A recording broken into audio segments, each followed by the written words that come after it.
இனி summer holidays கண்ணு call GT Holidays க்கு பண்ணு. GT Holidays, South India's #1 travel brand. Doctor Tamilisai Soundararajan அவர்கள் இன்றைக்கு மீண்டும் பாரதிய ஜனதா கட்சியிலே புதிய உறுப்பினர் அட்டையை பெற இருக்கிறார். அந்த நிகழ்ச்சியில் முதலில் அவருக்கு மாண்புமிகு மத்திய அமைச்சர் அவர் எந்த மாநிலத்திலே அவர் கவர்னராக இருந்தாரோ அந்த மாநிலத்திலிருந்து அவரை கௌரவிக்க வருகை தந்திருக்கிற ஐயா கிஷன் ரெட்டி அவர்கள் அவருக்கு இப்பொழுது கட்சி தொண்டை அறிவிப்பார்.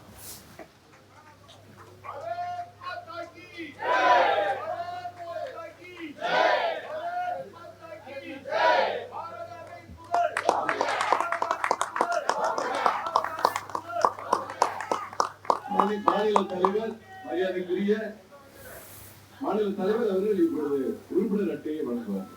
அக்கா எந்த உறுப்பினர் எல்லாம் விட்டுட்டு போனீங்களோ அதே உறுப்பினர் எல்லாம் மறுபடியும்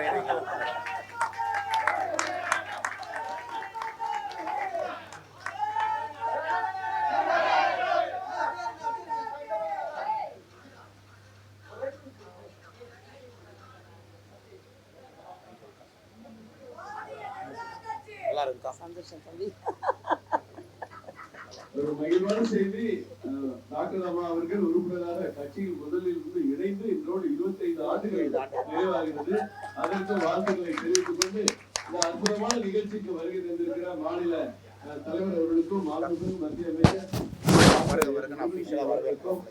அமைச்சர் கிஷன் ரெட்டி அவர்களுக்கும் எங்களுடைய பொறுப்பான தேர்தல் பொறுப்பாளர் அரவிந்த் மேனன் அவர்களுக்கும் மற்றவருக்கிற மாநில நிர்வாகிகளுக்கும் வருக வருக என்று வாழ்த்துக்களை தெரிவித்துக் கொள்கிறேன். நன்றி. அமைச்சர் அவர்கள் மாண்புமிகு அமைச்சர்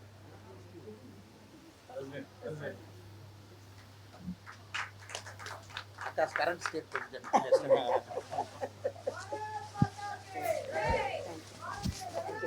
நல்லா இருக்கு, நல்லா இருக்கு.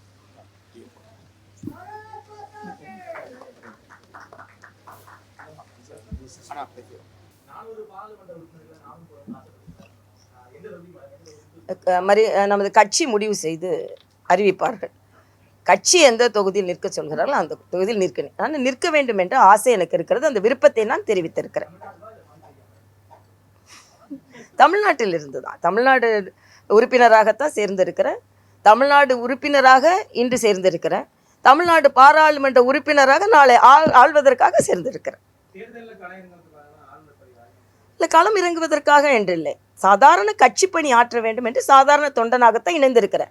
ஆனால் இது தேர்தல் காலமாக இருப்பதனால் எனக்கு எப்பவுமே மக்கள் பணி ஆற்ற வேண்டும் என்ற ஒரு விருப்பம் உண்டு. அதனால் நான் போட்டியிடலாம் என்று நினைத்திருக்கிறேன்.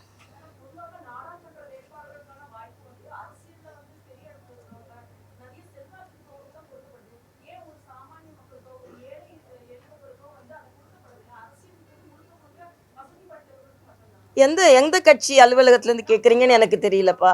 பாரதிய ஜனதா கட்சி அலுவலகத்திலேருந்து கேட்கப்பட வேண்டிய கேள்வி இல்லை. இது வேறு கட்சி அலுவலகத்திலேருந்து கேட்கப்பட வேண்டிய கேள்வி.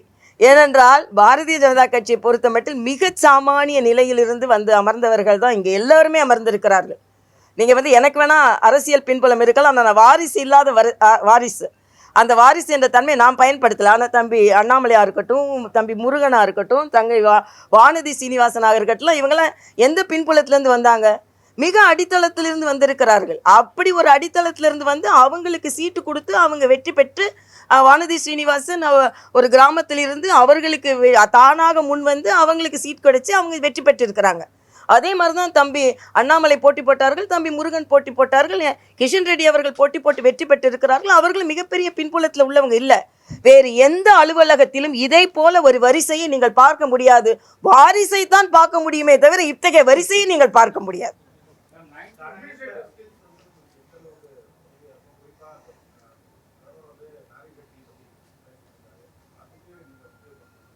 நிச்சயமாக இப்போ பாரதிய ஜனதா கட்சி அளவிற்கு பெண்களுக்கு முக்கியத்துவம் கொடுக்கின்ற இன்னொரு கட்சியை நீங்கள் பார்க்க முடியாது என்பதை நான் தெளிவாக சொல்ல இயலும். அது மட்டுமல்ல, அட்மினிஸ்ட்ரேட்டிவ் ஸ்கில்னு நீங்கள் சொல்லும்பொழுது 3 மாதங்கள் புதுச்சேரியில் கரோனா 2வது ஃபேஸ் உச்சத்தில் இருக்கும் பொழுது அங்கே அட்மினிஸ்ட்ரேஷனில் அங்கே கவர்மெண்ட் கிடையாது. நான் மட்டுமே 2 ஆலோசகர்களை வைத்து எந்தவித குறைபாடும் இல்லாமல், அது மட்டும் இல்லை, பெட்ரோல் டீசல் விலை முதலாக குறைக்கப்பட்டது புதுச்சேரியில் தான் அன்று. கரோனா கட்டுப்படுத்தப்பட்டது. இன்னைக்கு கூட ராம்டெசிவிருக்கு தமிழகத்தில் லைனில் நின்னாங்க. ஆனால் நான் தெலுங்கானாவில் போய் அங்கே சென்று வாங்கி வந்து ஒரு நாள் கூட வரிசையில் நிற்காமல் அவர்களுக்கு கொடுக்கப்பட்டது. தடுப்பூசி முழுமையாக ஒரு நாள் கூட தடங்கல் இல்லாமல் கொடுக்கப்பட்டது. புதுச்சேரி மாடல் கரோனா என்று பாராட்டப்பட்டது. ஏன்னா ஆளுநரே மருத்துவராக இருந்ததுனால. அதனால் ஒரு மிகப்பெரிய அட்மினிஸ்ட்ரேஷன் அனுபவத்தை நான் பெற்றிருக்கிறேன் என்று தான் சொல்ல வேண்டும்.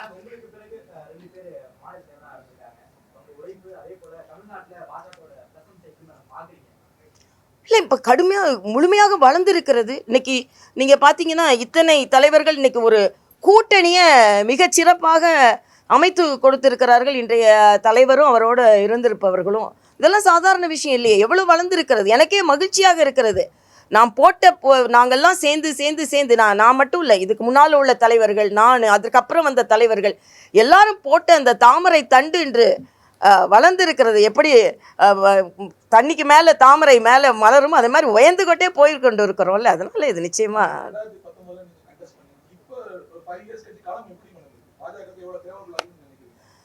மரியாதைக்குரிய பாரத பிரதமரோட கூட்டங்களை பார்த்தாலே உங்களுக்கு தெரியும். நான் நேரடி களத்தில் இல்லை, ஆனால் தொலைக்காட்சியில் நான் பார்த்து கொண்டு தான் இருந்தேன்.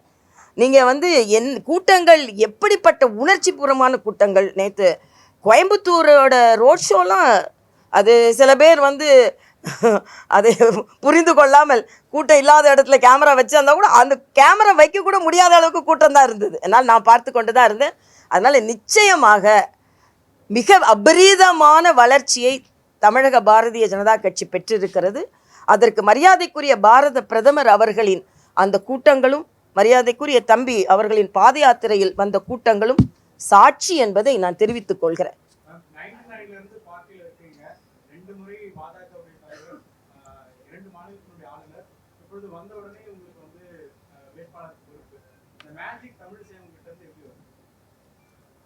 இது மேஜிக்னு நான் சொல்ல மாட்டேன். இது கடுமையான வேலை இதில் செஞ்சதுனால தான் வருது.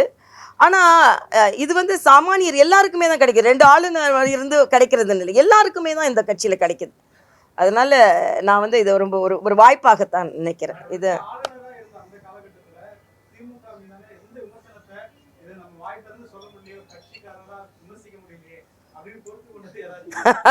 நிறைய இருக்குப்பா. அளவுக்கு அதிகமா இருக்குது. இப்ப நான் பேச ஆரம்பிச்சேன்னா நீங்க தாங்க மாட்டீங்க, அவங்க தாங்க மாட்டாங்க. ஆனா தாங்கி சொல்லுவோம். அதனால நிறைய இருக்குது. அந்த இப்ப நாங்கெல்லாம் மிக கடுமையாக களத்தில் குதித்திருப்பதே அந்த களங்கத்தை துடைத்து எறிய வேண்டும் என்றுதான் களத்தில் நிற்கிறோம்.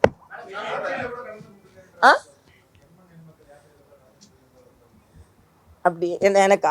ஆமாம், நான் வேறு மண்ணில் இருந்தனால் இந்த மண்ணில் கலந்து கொள்ள முடியல, என்ன செய்ய முடியும்?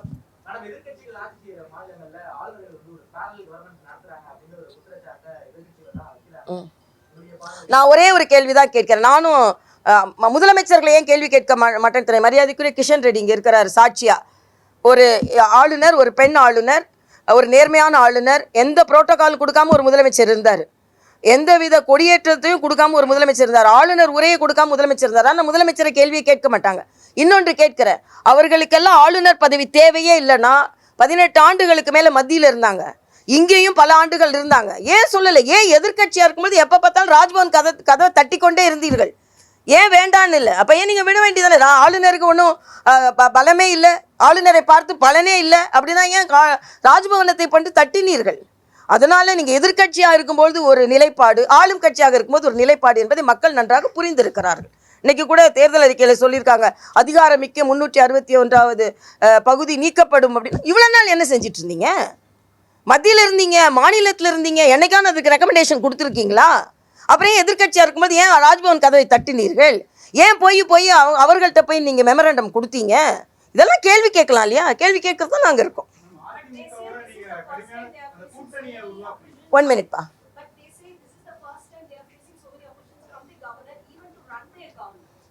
No, this is the friendship between the governor and the government should be smooth. There should be good interaction. They think that governor is not a constructive post, it's a constitutional post but controversial post. So what is my opinion is, please have a good relationship with the governor. Go and talk. Article 167 says, whenever it is warranted, the CM should meet the governor. How many times the CMs are meeting? For example, Kishan Reddy ji knows, Telangana, that former chief minister, 3 years he didn't meet me at all. So why they are not asking question them? Why they are always pinpointing the governors? That is my question. No, I don't want to answer on the Tamil Nadu governor. Huh?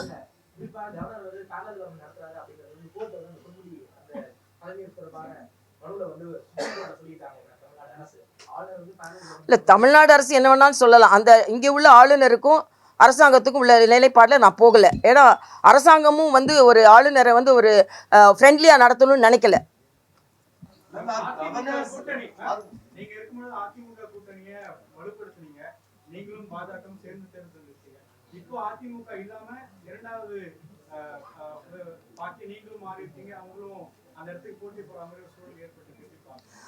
நாங்கள் அதே போல் ஒரு கட்சி இல்லாமல் எங்களால் தேர்தலை சந்திக்க முடியும் என்று எங்களை வலுப்படுத்தி இருக்கிறோம் என்பதுதான் அதுக்கு அர்த்தம். இல்லை, நான் எந்த இடத்திற்கு போனதெல்லாம் சொல்கிறேன். நாங்கள் நல்ல இடத்துக்கு வந்திருக்கோம் தான் என்னால் சொல்ல முடியும். இல்லை, எதுவும் வீக் ஆகலை. இப்போ நீங்கள் பார்த்துருக்கீங்களா, இப்போ நான் சேர்ந்த உடனேயே ஒரு கூட்டணிக்கான ஒரு ஒப்புதலை வாங்கியிருக்கீங்க. நேற்றைய தினம் மரியாதைக்குரிய பாரத பிரதமர் அவர்களின் மேடையில் எத்தனை கூட்டணி கட்சி தலைவர்கள் அமர்ந்திருந்தார்கள். இதெல்லாம் கட்சி வளர்ந்திருக்கிறது என்பதைத்தானே காண்பிக்கிறது. அதனால இந்த கட்சி இருந்தால் பலம், அந்த கட்சி இருந்தால் பலம் இல்லைன்னு இல்லை, எல்லா கட்சிக்கும் பலம் இருக்கிறது என்பதை தான் நாங்கள் உணர்கிறோம்.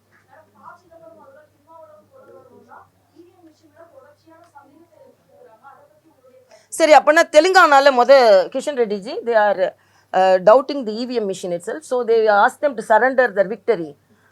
And எங்கெல்லாம் காங்கிரஸ் வந்து இன்னைக்கு திமுக எப்படி ஜெயிச்சாங்கன்னு கேட்க சொல்லுங்க, இல்லைன்னா சப்மிட் பண்ண சொல்லிடுங்க. திமுக நான் சொல்கிறேன், இவிஎம்ல தான் நாங்கள் ஜெயிச்சோன்னு சொல்லுங்க. ஏன் அப்போ அங்கே பண்ண தெரிஞ்சு இங்கே தெரியாதா? திமுக தமிழ்நாட்டில் இவிஎம் மிஷின் மூலமாகத்தானே ஓட்டு போட்டு ஜெயித்தார்கள். அதற்கு பதில் சொல்லுங்கள். இப்போ அவங்க ஜெயிச்சா நேரடி, ஆனால் பாஜக ஜெயிச்சா மறைமுகம். பதில் சொல்லுங்க. சிதம்பரம் இந்த கூட்டணியில் தானே இருக்காரு. நாங்கள் இவிஎம்ல குறைபாடு செஞ்சு தான் நாங்கள் வந்து தமிழகத்தில் வெற்றி பெற்றோம் சொல்லுங்க. அதுக்கப்புறம் நான் அதுக்கு பதில் சொல்கிறேன். போதுமா? 2 கொஸ்டின் அவ்வளோதான். எல்லாரும் no, we are the party who have come with a great idea of, even though they are participated by other leaders, because of our honorable Prime Minister, we have the endorsement of 33% reservation. Definitely in the party, Bharati Srinivasan was General Secretary, I was the President. In the whole country, a woman was the President. Bharatiya Janata Kachchi only. So in party already we have 33% reservation. No any other party in the constitution there has. No, I am telling, because recognition is given by the party itself. Then why can't the recognition will be not given by the party in the constitution? Because even in Telangana, significant women parliamentarians are fighting the parliament elections. Members are election. They are candidates are fighting the election.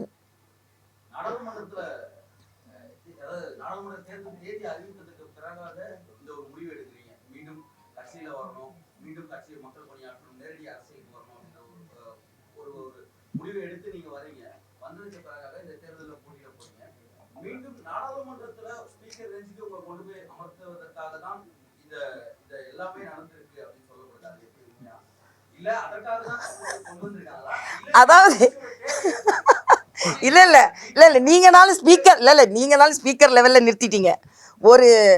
ஒரு மிகப்பெரிய அறிவாளியான தமிழக அமைச்சர் ஒருத்தர் சொல்றாரு, நான் வந்து இங்கே போட்டி போடுவேனா, அதுக்கப்புறம் நான் இல்லைன்ன உடனே எனக்கு வந்து துணை ஜனாதிபதி கொடுத்துருவாங்களாம். இது என்ன கான்ஸ்டிடியூஷன், என்ன அரசியலமைப்பு சட்டத்தை நீங்களாம் புரியுங்க. நான் வந்து ஸ்பீக்கராக இருக்கிறதாக்கு தான் இப்போ நான் அரசியலில் போட்டி போடுறேன். பார்லிமெண்ட்டில் மெம்பர் ஆஃப் பார்லிமெண்ட் ஆகி ஸ்பீக்கராக அங்கே பேசுகிறதுக்காக நான் போட்டி போடுறேன். புரியுதா உங்களுக்கு? அதனால் இதெல்லாம் என்னமோ திட்டமிட்டு அப்படிலாம் இல்லை. என்ன பொறுத்த மட்டும் நான் ஒரு சாதாரண இன்னொன்று சொல்ல போனால் அதைத்தான் சொல்கிறேன். அதான் நான் ஸ்பீக்கர், நான் என்ன சொன்னேன், பாராளுமன்ற உறுப்பினராக ஸ்பீக்கராக அங்கே பேசுவேன்னு நான் சொன்னேன். அதனால உடனே வந்து தமிழிசை ஆளுநராக இருந்து சபாநாயகராக ஆசைட்டு இங்கே போடுவீங்க. தயவுசெய்து அப்படி போடாதீங்க. நான் பாராளுமன்ற உறுப்பினராக, சாதாரண பாராளுமன்ற உறுப்பினராக பேசுவதற்காக ஸ்பீக்கராக இருப்பேன் நான் சொன்னேன். புரியுதா உங்களுக்கு? அந்த வாய்ப்பு எங்களுக்கு வரும். ஏன்னா 400-இல் 400 அதில் ரொம்ப தெளிவாக இருக்கேன் நான். அதனால அது கரெக்ட். அதனால என்னப்பா கடைசி கேள்வி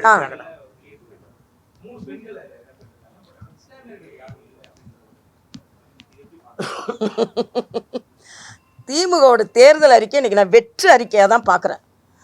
அதாவது பாண்டிச்சேரியை, புதுச்சேரியை மாநிலமாக அந்தஸ்து பெறுவாங்களாம். எத்தனை வாட்டி திமுக பாண்டிச்சேரியை ஆண்டு இருக்கிறது? புதுச்சேரியை மத்தியில் எத்தனை முறை இவர்கள் ஆட்சியில் இருந்திருக்கிறார்கள்? அப்போ செய்யாது, இப்போ என்ன செய்ய போகிறீங்க? அதே மாதிரி பெட்ரோல் டீசல் அதில் 75 குறைப்பாங்களா இல்லை 50? புதுச்சேரிக்கு இப்போ உள்ள நிலைக்கு வாங்க. இப்போ உள்ள நிலையில் டீசலில் 10 ரூபா புதுச்சேரியில் குறைவு. இன்னைக்கு நிலைமையில் 9 ரூபா பெட்ரோல் புதுச்சேரியில் குறைவு. நீங்கள் வருங்காலத்தில் நீங்கள் 75 குறைங்க, 50 குறைங்க. நாங்கள் இன்னைக்கு குறைச்சிருக்கோமா இல்லையா?